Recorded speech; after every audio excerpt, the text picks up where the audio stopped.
Sosok Farel, seleb TikTok yang tak diakui ortu, dari kecil hanya dirawat neneknya.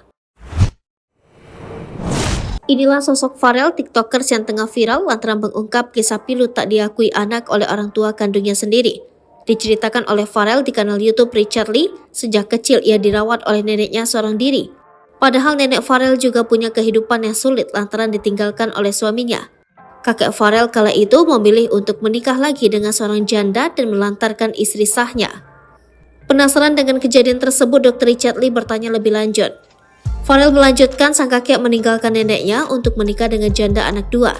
Sejak saat itu, Farel hanya tinggal bersama sang nenek berdua saja di rumahnya yang berada di Medan. Farel viral di media sosial setelah kisahnya soal tak diakui orang tua banyak menarik simpati publik. Setelah ditinggal orang tuanya, Farel akhirnya tinggal bareng neneknya. Ia sendiri sudah lama tidak bertemu dengan kedua orang tuanya, terakhir saat usianya masih 4 tahun.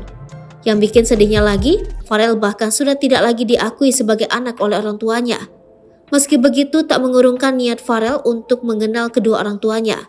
Bercerita di YouTube Dr. Richard Lee, Farel rupanya mulai berusaha mencari tahu soal orang tuanya saat duduk di bangku SMP kelas 8. Farel mengaku mendapatkan nomor sang ibunda dari budenya.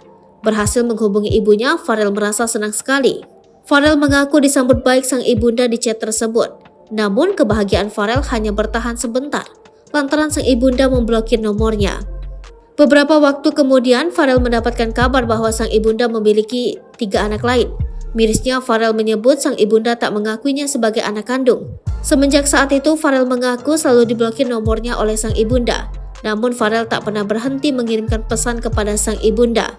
Farel kemudian mengungkap alasannya. Menurut Farel, bagaimanapun sang ibu, ia tetap merupakan ibunya.